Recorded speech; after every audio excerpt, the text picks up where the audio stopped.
আসসালামু আলাইকুম। সংবাদে আপনাদের সবাইকে স্বাগত জানাচ্ছি। আমি ফিরোজ তোহা। শুরুতেই সংবাদ শিরোনাম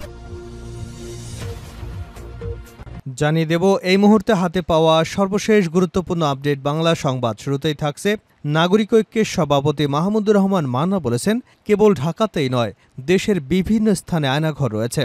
শুক্রবার জাতীয় শহীদ মিনার প্রাঙ্গণে মায়ের ডাক আয়োজিত গুম এবং বিচার বহির্ভূত হত্যাকাণ্ড বন্ধের প্রতিবাদে আয়োজিত এক মানববন্ধনে তিনি এসব কথা বলেন। আইনশৃঙ্খলা রক্ষাকারী বাহিনী কর্তৃক গুমের শিকার ও নিখোঁজ হওয়াদের স্বজনরা মানববন্ধন করেন। নিখোঁজ ব্যক্তিদের ছবি, ব্যানার, পোস্টার ও প্ল্যাকার্ড হাতে নিয়ে মানববন্ধনে দাঁড়ান গুম হওয়া স্বজনেরা। গুম হওয়া ব্যক্তি যারা ফিরে এসেছেন তারা তাদের ভয়ঙ্কর অভিজ্ঞতার কথা তুলে ধরছেন। এ সময় ক্ষতিপূরণেরও দাবি জানিয়েছেন তারা। এবারে জানাবো রাজনৈতিক দলগুলোর সঙ্গে ডক্টর ইউনূসের বৈঠক শনিবার। অন্তর্বর্তীকালীন সরকারের প্রধান উপদেষ্টা হিসেবে দায়িত্ব গ্রহণের পর ডক্টর মোহাম্মদ ইউনূসের সাথে দ্বিতীয়বারের মতো বৈঠকে বসতে যাচ্ছেন রাজনৈতিক দলগুলোর নেতারা। তবে এই বৈঠকে আওয়ামী লীগ বা ১৪ দলীয় জোটের কেউ উপস্থিত থাকবেন না বলেই ধারণা করা হচ্ছে। জানাবো অভ্যন্তরীণ দুর্নীতি ও গুম তদন্তে আদালত গঠন করল সেনাবাহিনী। সেনাবাহিনীর অভ্যন্তরীণ দুর্নীতি এবং গুমের ঘটনা তদন্তে উচ্চ পর্যায়ের আদালত গঠন করা হয়েছে। শুক্রবার সেনাবাহিনীর পক্ষ থেকে বিষয়টি নিশ্চিত করা হয়। এবারে থাকছে যে কারণে পদত্যাগ করেন সোহেল তাজ। সাবেক স্বরাষ্ট্র প্রতিমন্ত্রী ও বাংলাদেশের প্রথম প্রধানমন্ত্রী তাজউদ্দিন আহমেদের ছেলে তানজিম আহমেদ সোহেল তাজ শুক্রবার গণমাধ্যমে প্রকাশিত এক সাক্ষাৎকারে তিনি বিভিন্ন বিষয় নিয়ে কথা বলেছেন। সেখানে তার স্বরাষ্ট্র প্রতিমন্ত্রীর পদ থেকে পদত্যাগের বিষয়টি উঠে আসে। প্রিয় দর্শক, এই বিষয়ে থাকছে একটি বিস্তারিত আলোচনা, সঙ্গে থাকুন। এদিকে বিএনপির মহাসচিব মির্জা ফখরুল ইসলাম আলমগীর ও সিনিয়র যুগ্ম মহাসচিব অ্যাডভোকেট রুহুল কবির রিজভীর সই নকল করে ফেসবুকে একটি প্রেস বিজ্ঞপ্তি পোস্ট করে একটি মহল। বিষয়টি নিয়ে বিভ্রান্ত তৈরি হলে দলের নেতাকর্মীদের বিভ্রান্ত না হওয়ার জন্য অনুরোধ করে দলটি। এবং সর্বশেষ জানাবো আন্তর্জাতিক সংবাদ। দাউ দাউ করে জ্বলছে জাহাজ, ভিডিও প্রকাশ করল হুতি। লোহিত সাগরে গত এক সপ্তাহ ধরে পড়তে থাকা গ্রিসের পতাকাবাহী জাহাজ সোনিয়নের ভিডিও ফুটেজ প্রকাশ করেছে ইয়েমেনের সশস্ত্র গোষ্ঠী হুতি। বৃহস্পতিবার প্রকাশ করা হয় ওই ভিডিওটি, খবর রয়টার্সের। এতে দেখা যায় দাউ দাউ করে জ্বলছে জাহাজটির বিভিন্ন অংশ। এদিকে হুতি জানিয়েছে জাহাজটি সরিয়ে নেওয়ার অনুমতি দিতে তারা রাজি আছে। তেলবাহী এ জাহাজ থেকে লোহিত সাগরে তেল ছড়িয়ে পড়বার শঙ্কা প্রকাশ করেছে পশ্চিমারা। এতক্ষণ শিরোনাম শুনছিলেন, এবার বিস্তারিত। প্রিয় দর্শক, আপনি যদি এই চ্যানেলে নতুন হয়ে থাকেন, ভিডিওটি দেখতে দেখতে চ্যানেলটি সাবস্ক্রাইব করে আমাদের সঙ্গে থাকুন। আর এই ভিডিও সম্পর্কে আপনি আপনার মূল্যবান মতামতটি কমেন্ট বক্সে জানিয়ে দিন। আর হ্যাঁ প্রিয় দর্শক, জানিয়ে দিন ভিডিওটি কোথা থেকে দেখছেন। কেবল ঢাকায় নয়, দেশের বিভিন্ন স্থানে আয়নাঘর রয়েছে। নাগরিক ঐক্যের সভাপতি মাহমুদুর রহমান মান্না বলেছেন, কেবল ঢাকাতেই নয়, দেশের বিভিন্ন স্থানে আয়নাঘর রয়েছে। শুক্রবার জাতীয় শহীদ মিনার প্রাঙ্গণে মায়ের ডাক আয়োজিত গুম ও বিচার বহির্ভূত হত্যাকাণ্ড বন্ধের প্রতিবাদে আয়োজিত এক মানববন্ধনে তিনি এসব কথা বলেন। আইনশৃঙ্খলা রক্ষাকারী বাহিনী কর্তৃক গুমের শিকার ও নিখোঁজ হওয়াদের স্বজনরা মানববন্ধন করেন। নিখোঁজ ব্যক্তিদের ছবি, ব্যানার, পোস্টার ও প্ল্যাকার্ড হাতে নিয়ে মানববন্ধনে দাঁড়ান স্বজনরা। গুম হওয়া ব্যক্তি যারা ফিরে এসেছেন তারা তাদের ভয়ঙ্কর অভিজ্ঞতার কথা তুলে ধরেছেন। এ সময় ক্ষতিপূরণের দাবিও জানিয়েছেন তারা। মাহমুদুর রহমান মান্না বলেন, ৫ই অগাস্টের পর নতুনভাবে যে জাগরণ তৈরি হয়েছে এটিকে অনেকেই স্বাধীনতা বলে আখ্যায়িত করেছেন। কিন্তু এমন সময়েও যদি স্বজনহারা ব্যক্তিরা তাদের স্বজনদের ফিরে না পায়, তাহলে এই স্বাধীনতা ব্যর্থ হয়ে যাবে। অন্তর্বর্তীকালীন সরকারের কাছে আবেদন থাকবে, দ্রুততম সময়ে স্বজনদের কাছে গুম হওয়া ব্যক্তিদের ফিরিয়ে দিন। তিনি আরও বলেন, আমাদের সৌভাগ্য যে আয়নাগর থেকে মাইকেল চাকমা ফিরে আসতে পেরেছেন, কিন্তু এখন পর্যন্ত অনেকেই ফিরে আসেনি। দুঃখ হয় যখন আমাদের গুম হওয়া ব্যক্তিদের নিয়ে কথা বলতে আসছি, তখন মন্ত্রীরা বলতেন ভূমধ্যসাগরে ডুবে যাওয়া ব্যক্তিদেরকেও নাকি আমরা গুম হওয়া ব্যক্তি হিসেবে বিবেচনা করছি। গণমাধ্যমের কাছে অনুরোধ থাকবে, বিগত সময় থেকে শুরু করে আপনাদের কাছে গুম হওয়া যত খবর আছে সবগুলো প্রকাশ করুন, যা দেশপ্রেমিক হিসেবে এক গুরুত্বপূর্ণ দায়িত্ব। নাগরিক ঐক্যের সভাপতি আরও বলেন, আয়নাঘর নিয়ে গণশুনানির আয়োজন করতে চেয়েছিলাম, কিন্তু তার জন্য নানাভাবে আমাকে বাধা দেওয়া হয়েছে। তবে আমরা চাই এই গণশুনানির আয়োজন হোক।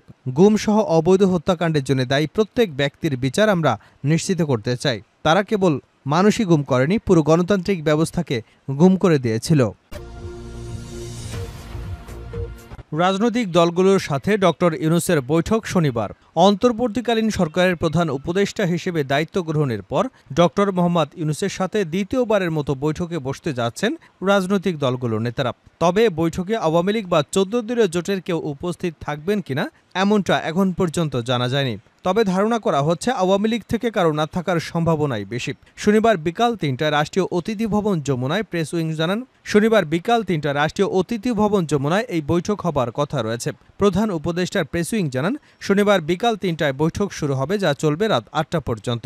এর আগে ক্ষমতা গ্রহণের পর গত ৮ই আগস্ট রাজনৈতিক দলগুলোর শীর্ষ নেতাদের বৈঠক হয় ডক্টর ইউনূসের সাথে। সেদিন তার সাথে বিএনপি, জামায়াত ইসলামী সহ বিভিন্ন রাজনৈতিক দলের শীর্ষ নেতারা সাক্ষাৎ করেন। সেদিন ক্ষমতাচ্যুত দল আওয়ামী লীগ বা ১৪ দলীয় জোটের কেউ বৈঠক করেননি। বৃহস্পতিবার বিকেলে ডক্টর ইউনূসের সঙ্গে বৈঠক হয়েছে বিএনপির। বৈঠকে আলোচনা ফলপ্রসূ হয়েছে বলে দাবি করেছে বিএনপির মহাসচিব মির্জা ফখরুল ইসলাম আলমগীর। তিনি বলেছেন, দীর্ঘ সোয়া ঘণ্টা বৈঠক হয়েছে, আলোচনা ফলপ্রসূ হয়েছে। আমরা আশাবাদী অন্তর্বর্তীকালীন সরকারে যারা আছেন তাদের আন্তরিকতা, দেশপ্রেম, যোগ্যতা দিয়ে খুব দ্রুত একটা দেশে স্থিতিশীল পরিবেশ ফিরিয়ে আনবেন। সেই সাথে একটা নির্বাচনের ব্যবস্থা করবেন, প্রয়োজনীয় সংস্কার করবেন বলে আমরা বিশ্বাস করি।